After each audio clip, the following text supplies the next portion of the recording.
Hello to all my dear students. बच्चों, आज हम लोग यहाँ पर फाइलम निमेटोहेल्मिन्थीस के अंतर्गत एक मोस्ट इम्पॉर्टेंट ऑर्गेनिज्म के बारे में डिस्कस करने वाले हैं, जिसका नाम है बुचेरिया बैनक्रॉफ्टाई। ठीक है, बुचेरिया बैनक्रॉफ्टाई का ये लेक्चर फर्स्ट है। इससे पहले हम लोगों ने फाइलम निमेटोहेल्मिन्थीस के जो जनरल करेक्टर और क्लासिफिकेशन है उसको कवर कर लिया था। आज हमको इसमें एक ऑर्गेनिज्म रखा गया है, इंपॉर्टेंट है। ठीक है, इसके बारे में डिस्कस करना है, जिसका नाम है बुचेरिया बैनक्रॉफ्टाई। देखिए इसमें क्या क्या पढ़ना है, तो इसका क्लासिफिकेशन, जियोग्राफिकल डिस्ट्रीब्यूशन, हैबिटेट और इसकी मार्फोलॉजी के बारे में डिस्कस करेंगे आज के इस लेक्चर में। तो फटाफट सबसे पहले आप हेडिंग डाल दीजिएगा बुचेरिया बैनक्रॉफ्टाई, अगर आपके एग्जाम में आता है। ठीक है, तो बुचेरिया बैनक्रॉफ्टाई, बैनक्रॉफ्टाई इसका स्पेसिफिक, या हम ये कह सकते हैं कि स्पीसीज का नाम होता है, और वुचेरिया इसका जीनस का नाम होता है। ठीक है, तो जो वुचेरिया बैनक्रॉफ्टाई है इसको हम लोग commonly known as filarial worm, ठीक है, इसको फिलेरियल वॉर्म के नाम से भी जानते हैं। यानी कि ये एक ऐसा ऑर्गेनिज्म है या एक ऐसा निमेटोड है जो कि कृमि के रूप में होता है, और ये फिलेरियल इसलिए कहा गया क्योंकि ये स्पेसिफिक डिजीज को कॉज करता है, जिसका नाम है फिलेरियासिस या फाइलेरियासिस। आपने देखा होगा कि कुछ पर्सन ऐसे होते हैं जिनके पैरों में काफी सूजन आ जाती है। सूजन आना एक अलग बात है, लेकिन उनके पैर एबनॉर्मल फॉर्म में ग्रोथ कर जाते हैं, बहुत ज्यादा मोटे हो जाते हैं। ठीक है, जगह जगह पर आप देखेंगे कि दिक्कत हो जाती है, पैरों में गांठें पड़ जाती हैं। ठीक है, नोट्स जो होते हैं यहाँ पर, क्योंकि आपको पता है लिम्फ्स में यहाँ पाया जाता है, लिम्फेटिक ग्लैंड्स में पाया जाता है, तो लिम्फेटिक ग्लैंड स्वेलिंग कर जाती है, लिम्फ वेसल्स को ये रंध देता है। ठीक है, जहाँ जहाँ पर लिम्फेटिक पोर्शन ज़्यादा होता है, हमारे लोअर पोर्शन में ज़्यादा होता है, तो यहाँ पर क्या करता है बुचेरिया बैनक्रॉफ्टाई या बुचेरिया वास करता है, रहता है, जिसके कारण जो वेसल्स होती हैं वो रंध जाती हैं और सर्कुलेशन लिम्फ का नहीं हो पाता है। तो लिम्फेटिक सर्कुलेशन ना हो पाने के कारण क्या होता है कि हमारे बॉडी में जो ग्लैंड्स है एबनॉर्मलिटीज आने लगती है। कहीं कहीं पर बॉडी का कोई भी हिस्सा, जैसे कि आर्म्स पिट के नीचे का हिस्सा, वहां पर ग्लैंड्स ज़्यादा होती हैं, लिम्फेटिक नोड्स पाई जाती हैं, तो वहां पर ग्रोथ हो जाती है। और मोस्ट कॉमनली क्या होता है कि यहाँ पर जो लेग होते हैं ह्यूमन के, ये काफ़ी बड़े से हो जाते हैं, काफ़ी मोटे हो जाते हैं। ठीक है, जिस कारण इसे हाथी पांव रोग भी कहा जाता है, एलिफेंटियासिस के नाम से भी जानते हैं। तो फिलेरियासिस या एलिफेंटियासिस नामक रोग इस वुचेरिया बैनक्रॉफ्टाई के कारण होता है। तो इस बात को याद रखिएगा कि जो डिजीज है, जो रोग है, वो कौन सा फैलता है, वो होता है एलिफेंटियासिस या फिलेरियासिस। ठीक है, अब अगर हम लोग इसके क्लासिफिकेशन के बारे में बात करें तो 2 से 3 नंबर में क्लासिफिकेशन आपका पूछा जाता है।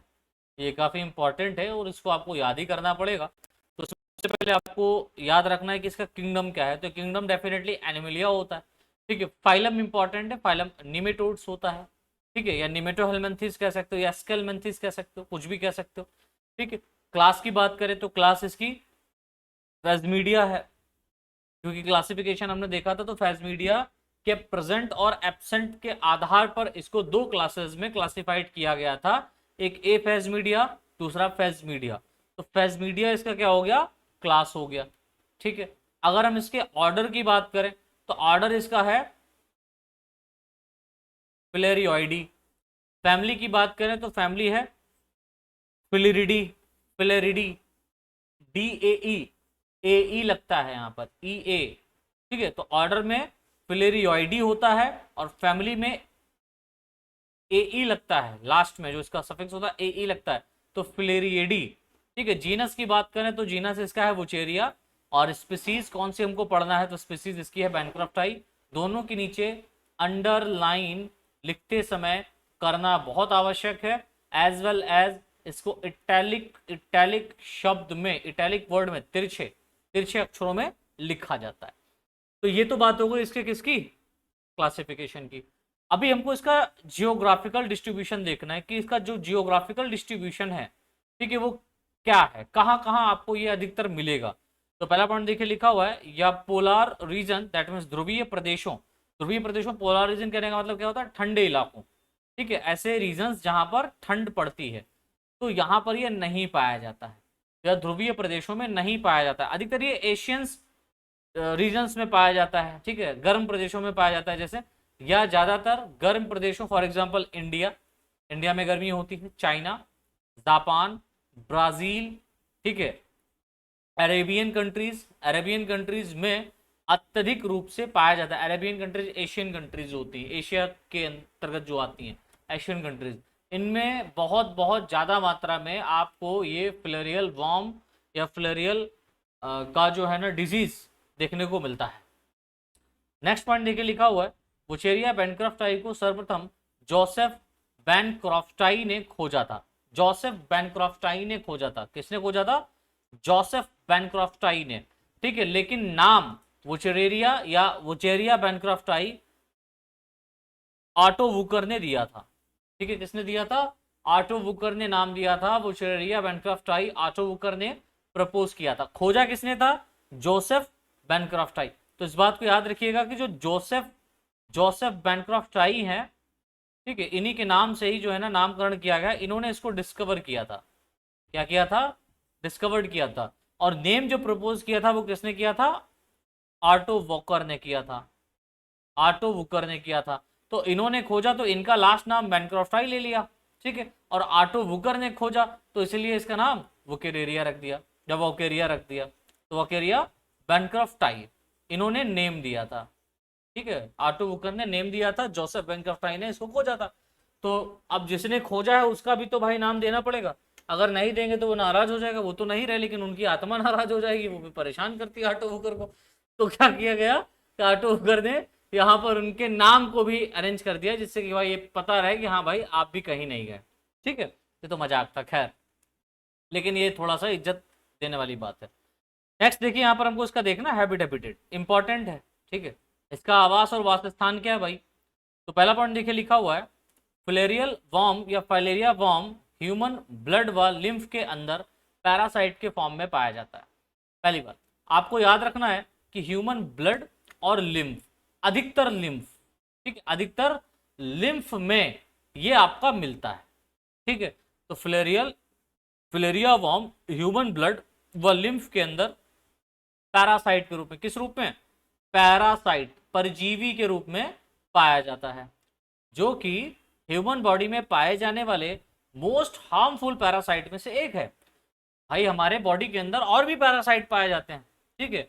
उनमें से जो हार्मफुल वाली एक्टिविटी आती है, हार्मफुल पैरासाइट हैं, उनका ये दोस्त है, ठीक है। तो हार्मफुल पैरासाइट में से एक माना गया है, क्योंकि भाई पूरा पूरा जीवन खराब हो जाता है व्यक्ति का अगर ये हो जाता है। होता कैसे है आगे बताऊंगा इसकी लाइफ साइकिल में। यह एक डाइजेनेटिक पैरासाइट, द्विपोषी परजीवी होता है। डाइजेनेटिक पैरासाइट कहने का मतलब होता है दो होस्ट के ऊपर टू होस्ट के ऊपर अपनी लाइफ साइकिल को कंप्लीट करता है। दो होस्ट के ऊपर, एक तो इसका प्राइमरी जो होस्ट होता है उसको ह्यूमन कहते हैं, और सेकेंडरी जो होस्ट है वो फीमेल मॉस्किटो है। अब फीमेल मॉस्किटो में कौन सी मॉस्किटो? तो फीमेल मॉस्किटो में कोई भी मॉस्किटो, चाहे वो एडीज हो, क्यूलेक्स हो, एनोफिलीज हो, कोई भी हो, इनमें से कोई भी मॉस्किटो है, वो क्या करेगा? इसके सिम्टम्स को या इस डिजीज को स्प्रेड करने में सहायता करता है, ठीक है, या होस्ट के रूप में काम करता है। तो सेकेंड होस्ट क्या होता है? मॉस्किटो, तो फीमेल मॉस्किटो, क्योंकि वही ब्लड शकर होती है भाई। अगला पॉइंट, इसका प्राइमरी होस्ट ह्यूमन होता है जिसमें एडल्ट वॉर्म रहते हैं, ठीक है, तरुण या हम ये कह सकते हैं वयस्क वॉर्म रहते हैं। और इसका इंटरमीडिएट होस्ट यानी कि जो स्पेशली तो ये ह्यूमन बींग्स के अंदर ही बहुत ज्यादा ग्रोथ करता है। अदरवाइज अगर आप यहां पर देखें तो ह्यूमन बींग्स में भी एक ह्यूमन से दूसरे ह्यूमन में इसको अगर जाना है तो एक ह्यूमन से दूसरे ह्यूमन में या तो ब्लड ट्रांसमिट किया जाए, वो पॉसिबिलिटीज है कि आपका डायरेक्ट वहां पर पहुंच गया, या क्या है कि कोई इंटरमीडिएट होस्ट काम करे। अब इंटरमीडिएट होस्ट ह्यूमन के लिए तो सबसे बेस्ट मॉस्किटो हो सकता है, क्योंकि भैया ह्यूमन का खून तो मच्छर ही चूसती है ना, मैंने कहा चूसती है, that means female. Male mosquito ये ब्लड शकर नहीं होता है, ये फ्रूगीफोरस होता है। फ्रूगीफोरस कहने का मतलब होता है कि ये सिर्फ और सिर्फ फ्रूट को खाता है, फ्रूट के रस को चूसता वो भी है, बट क्या? फ्रूट के रस को। लेकिन मादा जो है, फीमेल मॉस्किटो जो है, वो खून चूसती है। तो कभी कभी जो जिनकी शादी हो चुकी होती है, मेरे ऊपर मत लीजिएगा, मेरी भी हो गई है, लेकिन जिनकी शादी हो जाती है वो कहते हैं क्यों खून चूसे हो। तो फीमेल से ही कहते हैं खून चूसना, क्यों? क्योंकि फीमेल ही खून चूसती है। जो लड़कियां सुन रही वो अपने लिए ना लें, आई होप आप खून नहीं चूसती होंगी, लेकिन हो सकता है कि इन फ्यूचर आप कभी अपने हस्बैंड का खून चूसें। तो बेस्ट ऑफ लक। आगे देखिए, इंटरमीडिएट होस्ट हमारा कौन सा? मध्यस्थ परपोषी की अगर अपन लोग बात करें तो ये ब्लड को शक करने वाली फीमेल मॉस्किटो होती है। ठीक है, कौन होती है? फीमेल मॉस्किटो होती है, इस बात को याद रखें। अब फीमेल मॉस्किटो में कौन सी मॉस्किटो? All of. अब यहां पर ये नहीं बात हो रही कि भैया डेंगू फैलाने वाला अलग होगा, मलेरिया फैलाने वाला अलग होगा, अब फाइलेरिया फैलाने वाला सारे होंगे। क्यूलेक्स भी हो सकता है, एडीज भी हो सकता है, एनोफिलीज भी हो सकती है। ठीक है, क्यूलेक्स, एडीज या एनोफिलीज हो सकती हैं। इनमें से कोई मॉस्किटो अगर बाइट करता है इस इन्फेक्टेड पर्सन को जिसके अंदर फाइलेरिया वॉर्म पाया जा रहा है, या हम कह सकते हैं कि फाइलेरिया डिजीज है। ठीक है, हाँ, पैर एकदम से फूल जाते हैं, बहुत ज्यादा बड़े बड़े हो जाते हैं, मोटे से हो जाते हैं, इसका प्रॉपर ट्रीटमेंट नहीं है, लेकिन हाँ थोड़ा सा आप क्या कर सकते हैं कि बचाव में रख करके हम एक इंसान से दूसरे इंसान में ट्रांसमिट होने से रोक सकते हैं।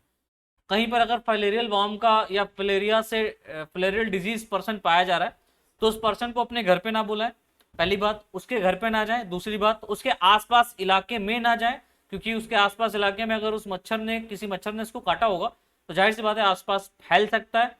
तो ऐसे पर्सन को एकदम क्वारंटाइन हो जाना चाहिए। अब तो सभी लोग समझ ही होंगे, इसमें बताने की रिक्वायरमेंट ही नहीं क्वारंटाइन क्या होता है, कोरोना ने सबको सिखा दिया। एक स्थान पर ही उसको रखा जाए, अंदर मच्छर ना जा पाए, ऑल आउट लगा के रखो 24 घंटे, मच्छरदानी में बिठा के रखो उसको, और रात्रि के समय तो शाम को करीबन 4-5 बजे के आसपास तो कतई मत निकालो बाहर। ठीक है, इसी समय काफी डर रहता है बच्चों को इनसे स्प्रेड होने का। खैर, नेक्स्ट देखिए, एडल्ट वॉर्म ह्यूमन की लिम्फ ग्लैंड्स एवं लिम्फ वेसल्स में कॉइल्ड स्टेज में पाया जाता है। किसमें पाया जा रहा है? कॉइल्ड स्टेज में पाया जाता है, और लिम्फ सर्कुलेशन में यह बैरियर को प्रोड्यूस करता है। अब कॉइल्ड फॉर्म में देखिए, ये कॉइल्ड फॉर्म में, इस तरीके से कॉइल्ड फॉर्म में ये पाया जा रहा है। ठीक, कॉइल्ड फॉर्म में ये कहाँ पाया जा रहा है? लिम्फ में पाया जा रहा है। अब जब लिम्फ में ये कॉइल्ड फॉर्म में पाया जाएगा ना, तो वहां पर क्या होगा? जो लिम्फेटिक वेसल्स होंगी ना बच्चों, लिम्फेटिक वेसल्स, ये देखो एडल्ट फॉर्म में ये कॉलिंग फॉर्म में पाया जाता है, ये मेल है, ये फीमेल है। ठीक है, ये मेल है, female, adult lymphatic form, adult lymphatic में ये पाया जा रहा है। ह्यूमन स्टेज में आपको ये लाइफ साइकिल आगे पढ़ाऊंगा तब समझ में आएगा।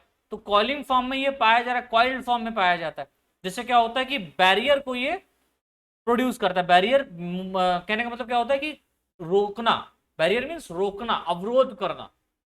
ठीक है, लिम्फेटिक फ्लूइड जो होगा वो लिम्फेटिक वेसल्स में जब सर्कुलेट ही नहीं करेगा तो वो एक प्लेस पर रहेगा। और जो लिम्फ है वो है क्या एक्चुअल में यार? आपने पढ़ा है ना, एनाटॉमी तो पढ़ी होगी ना ह्यूमन, 12th में 11th में, तो आपके सर ने बताया होगा कि जो लिम्फ होता है वो किससे सर्कुलेट होता है, वो कहां से बनता है? तो वो हमारे ब्लड से छनता है। एक्चुअल में लिम्फ में डब्ल्यूबीसी होता है। ठीक है, क्योंकि जो डब्ल्यूबीसी होता है वो कैसा होता है? वो अमीबिया नेचर का होता है, अमीबा नेचर का होता है। अमीबी नेचर कहने का मतलब क्या होता है कि उसके अंदर कोई शेप एंड साइज नहीं होता। वो अमीबा की तरह जो कैपिलरीज हैं, उन कैपिलरीज में जो पोर्स हैं उनसे ये बाहर आ जाता है डब्ल्यूबीसी, और बाहर आकर के ये लिम्फ में या लिम्फेटिक सर्कुलेशन में या लिम्फेटिक फॉर्म में स्टोर्ड हो जाता है। बाद में क्या किया जाता है? इस लिम्फ को उठा करके अगेन ब्लड में डाल दिया जाता है। ठीक है, डब्ल्यूबीसी तो टोटल होता है, ब्लड में डाल दिया जाता है। तो ये सर्कुलेशन चलता रहता है, हमारा बॉडी प्रॉपर काम करता है। लेकिन अगर मान लो कि लिम्फ ब्लड में जा ही नहीं रहा है और स्टोर्ड हो रहा है आपके टिश्यूज में, सेल्स के पास में, लिम्फ वेसल्स में, तो फिर क्या होता है? धीरे धीरे धीरे धीरे पैरों का ग्रोथ होने लगता है, क्योंकि लिम्फेटिक ग्लैंड्स यहाँ पर अधिक पाई जाती है, और एलिफेंटियासिस या फिलेरियोसिस हो जाता है। सीधी बात है भाई। नेक्स्ट हमारा है मार्फोलॉजी ऑफ फिलेरिया वॉर्म। तो फिलेरिया वॉर्म का जो मॉर्फोलॉजी है इसको भी समझना है। ठीक है, मॉर्फोलॉजी क्या है, इसका कारिकी क्या है भाई, देख लेते हैं। लाइफ साइकिल तो बाद में पढ़ना है, उसके सिम्टम्स बाद में पढ़ना है, प्रिवेंशन क्या है उस तरीके से बाद में, ये सब एप्लीकेशन पे मिलेगा अपना। ठीक है, तो अब देखिए भाई, मॉर्फोलॉजी ऑफ फिलेरिया वॉर्म क्या है। पहला पॉइंट लिखा हुआ है, एक adult filaria worm cylindrical body वाला होता है। सिलेंड्रिकल कहने का मतलब होता है बेलनाकार, गोल गोल। ठीक है, जिसके बॉडी के बोथ एंड राउंडेड या स्फेरिकल होते हैं। इसकी बॉडी के दोनों एंड्स कैसे होते हैं बच्चों? स्फेरिकल होते हैं, लाइक दिस। देखो यहां पर ये फीमेल है और ये मेल है। चाहे मेल की बात करें चाहे फीमेल की बात करें, इसके बोथ एंड लाइक दिस, इसके बोथ एंड कैसे होते हैं? कोनिकल होते हैं, स्फेरिकल होते हैं। ठीक है, स्फेरिकल, गोलाकार एंड कोनिकल फॉर्म में पाए जाते हैं। ठीक है, स्फेरिकल होते हैं। नेक्स्ट पॉइंट, फाइलेरिया वॉर्म में स्पष्ट रूप से सेक्सुअल डायमॉर्फिज्म पाई जाती है, अतः मेल व फीमेल फाइलेरिया वॉर्म एक दूसरे से एक्सटर्नल मॉर्फोलॉजी के आधार पर अलग अलग होते हैं। आप बेशक यहां पर देख सकते हो कि ये वाला फीमेल है और ये वाला मेल ऑर्गेनिज्म है। मेल और फीमेल में दोनों में आप अगर देखें तो कंपैरिजन कर सकते हैं क्या, कि जो फीमेल होती है ये मेल के कंपैरिजन में लॉन्ग होती है, पहली बात। ठीक है, फीमेल मेल के कंपैरिजन में लॉन्ग होती है और ये दोनों एंड्स पर स्ट्रेट होती है, स्ट्रेट होती है। बट मेल की बात करें तो मेल अपने पोस्टीरियर एंड पर कर्व कर जाता है, हुक लाइक स्ट्रक्चर को प्रोड्यूस कर देता है। ठीक है, ये हुक लाइक स्ट्रक्चर को प्रोड्यूस करता है और ये शॉर्ट भी होता है, लॉन्ग नहीं होता है, ये छोटा होता है। तो देखो यहां पर लिखा हुआ है नॉर्मली, सामान्यतः मेल फिलेरिया या मेल फाइलेरिया भी इसको पढ़ सकते हैं, फाइलेरिया या फिलेरिया। ठीक है, male filaria worm 40 mm long, 40 millimetre का लंबा व 0.1 mm डायमीटर वाला होता है, व्यास वाला होता है। जबकि female filaria worm 60 to 100 millimetre long, ठीक है, एंड 0.25 मिलीमीटर डायमीटर वाली होती है। ये उसके कंपैरिजन में बड़ी है भैया। ठीक है, नेक्स्ट पॉइंट, फाइलेरिया वॉर्म में पाया जाने वाला माउथ ओपनिंग सिंपल टाइप का होता है, इस बात को याद रखिएगा। तो फाइलेरिया वॉर्म में जो माउथ ओपनिंग पाया जाता है, फाइलेरिया वॉर्म में जो माउथ ओपनिंग पाया जाता है वो बहुत ही सिंपल टाइप का होता है तथा अदर निमेटोड्स के कंपैरिजन में फाइलेरिया वॉर्म की alimentary canal most simplest type की होती है, बहुत बहुत सिंपलेस्ट टाइप की पाई जाती है एलिमेंट्री कैनाल, राइट, लेकिन कंप्लीट होती है। एलिमेंट्री कैनाल सिंपलेस्ट है बट कंप्लीट है, इस बात को याद रखिए, मैंने बताया था इसके जनरल करेक्टर में। ठीक है, कंप्लीट होती है। अगला पॉइंट देखिए, लिखा हुआ है मेल फाइलेरिया वॉर्म के बॉडी का पोस्टीरियर एंड एक्सट्रीमली पॉइंटेड होता है। मेल फाइलेरिया वॉर्म का बॉडी का जो पोस्टीरियर एंड होता है ये बहुत ही पॉइंटेड होता है, एक्सट्रीमली पॉइंटेड होता है, जिसके साथ मेनी जेनाइटल पैपिली व कपुलेटरी ऑर्गन्स अरेंज रहते हैं। इसके साथ में आप देख रहे हैं बहुत सारा पैपिली अरेंज है और अदर जेनाइटल ऑर्गन भी यहां पर क्या है बच्चा, पाए जा रहे हैं। अगला पॉइंट देखिए, लिखा हुआ है फीमेल फाइलेरिया वॉर्म के बॉडी की वेंट्रल सरफेस पर जेनाइटल ओपनिंग पाई जाती है, जिसके साथ एक स्पेशल टाइप की स्ट्रक्चर अरेंज रहती है जिसे ओविजेक्टर कहते हैं। तो यहां पर आप देखिए जो फीमेल है, क्या है, फीमेल है, इस फीमेल में जो जेनेटल ऑर्गन पाया जा रहा है यूट्रस, तो यहां पर ओविजेक्टर पाया जा रहा है। ये तो यूट्रस है और यहीं पर क्या है ये एनएस, और यहीं पर क्या है ये ओविजेक्टर्स पाए जा रहे हैं, लाइक दिस, ये ठीक है, ओविजेक्टर पाया जाता है, जिसके साथ फीमेल फिलेरिया वॉर्म के बॉडी में या बॉडी से ओवा या एग रिलीज किए जाते हैं। ठीक है, ओवा या एग रिलीज किए जाते हैं। अच्छा, यहां पर आप देखिए कि मेल कॉपुलेटरी ऑर्गन अरेंज रहते हैं। तो मेल में कॉपुलेटरी ऑर्गन, यहां पर देखिए ये जो कॉपुलेटरी ऑर्गन है ये कॉपुलेटरी स्पिक्यूल्स के फॉर्म में पाए जाते हैं, दो, ये कुछ ऐसे पिन फॉर्म में होते हैं ऐसे, राइट। ये जो पिन फॉर्म है ना, ये क्या करता है कि फीमेल का जो जेनेटल ओपनिंग है उसको ओपन करने में सहायक होते हैं। ठीक है, ये भी एक बहुत इंपॉर्टेंट पॉइंट है। तो यहाँ पर देखिए फीमेल है, ये मेल है, दोनों की बॉडी को कंपेरिजन करें तो दोनों में माउथ पाया जा रहा है, यहाँ पर ये इसका फेरिंग्स पाया जा रहा है, ये इसका इसोफेगस पाया जा रहा है यहाँ पर, ठीक है, ये नर्व रिंग पाई जा रही है, और ये देखो ये गोनोपोर्स पाया जा रहा है, ये गोनोपोर्स इसका भी है, ये इंटेस्टाइन है, ये ओवरी है और ये टेस्टिस है। बस यहाँ पर ये क्या पाया जा रहा है, ओवरी पाया जा रहा है, और इसमें ये जो ब्लू कलर का है ये टेस्टिस पाया जा रहा है। ओवरी में यहाँ पर वल्वा होता है, like this is called vulva. यहीं से क्या होगा कि यहाँ पर जो कॉपुलेटरी स्पिक्यूल्स है ना, ये कॉपुलेटरी स्पिक्यूल्स इस वल्वा को ओपन करेंगे और ओपन करके इसका जो स्पर्म्स होगा वो स्पर्म इसके बॉडी के अंदर इंजेक्ट कर दिया जाता है। ठीक है, स्पर्म आ जाएगा, स्पर्म कहाँ जाएगा, यूटरस के अंदर, यूटरस में जाकर के क्या करेगा, एग को फर्टिलाइज करेगा, और जो एग होगा उसको फिर ये रिलीज कर दी। एक्चुअल में क्या होता है कि एग नहीं बल्कि एक स्पेशल टाइप का लार्वा, एग नहीं बल्कि स्पेशल टाइप का क्या करती है, लार्वे को ये बर्थ करती है, छोटे छोटे फिलेरियल वॉर्म को, छोटे छोटे फिलेरियल वॉर्म को क्या करती है, ये बर्थ करती है, उनको एक्सक्रीट करती है, उनको अपने बॉडी से निकालती है। ठीक है, इस बात फिलेरियल वॉर्म हम छोटे छोटे कह सकते हैं। ठीक, आगे मैं जब पढ़ाऊंगा इसका लाइफ हिस्ट्री तब आपको बहुत अच्छे से समझ में आएगा बच्चों, बहुत बहुत इंपॉर्टेंट लाइफ हिस्ट्री है इसकी। ठीक है, एप्लीकेशन के ऊपर ही आपको ये मिलेगी। और इसका लास्ट पोर्शन क्या है, एनएस का, इसका ये एनएस पोर्शन है, इसका ये एनएस पोर्शन है। ठीक है, NS NS portion like this. Okay, बस मेल में क्या है कि यहाँ पर ये पोस्टीरियर एंड थोड़ा सा स्फेरिकल होता है, पॉइंटेड होता है, कर्व होता है, और यहाँ पर पैपिली के ऊपर, जेनेटल पैपिलीज के ऊपर कॉपुलेटरी स्पिक्यूल्स पाए जाते हैं। सो ये हमारा बच्चों हो गया क्या, बुकेरिया बुचेरिया बैनक्रॉफ्ट टाई का classification, geographical distribution, habit habitat और इसकी मॉर्फोलॉजी। नेक्स्ट लेक्चर हमारा जो रहेगा उसमें हम इसकी लाइफ हिस्ट्री के बारे में डिस्कस करेंगे, लाइफ साइकिल के बारे में डिस्कस करेंगे कि ह्यूमन के अंदर कितने फॉर्म या कितने बेस्ट तरीके से या कितने समय तक ये रहता है और क्या क्या चेंजेस होते हैं ह्यूमन में। देन उसके बाद में एक मॉस्कीटो के अंदर, फीमेल मॉस्कीटो के अंदर किस तरीके के चेंजेस होते हैं, वो हम लोग नेक्स्ट लेक्चर में देखेंगे। तो आज के लिए बच्चों इतना ही। आई होप आपको समझ में आया होगा, अगर आया है तो ज़्यादा से ज़्यादा वीडियो को शेयर करो। ठीक है, अपने दोस्तों को भी यहाँ पर लेकर के आओ और उनसे भी बोलो कि अब आगाज़ कर दिया है, बहुत अच्छी वीडियोस बहुत अच्छे फॉर्म में आप लोगों को यहाँ पर मिलने वाली हैं, और इसका इंग्लिश पीडीएफ फाइल भी आपको जल्द से जल्द अवेलेबल कराया जाएगा। धन्यवाद।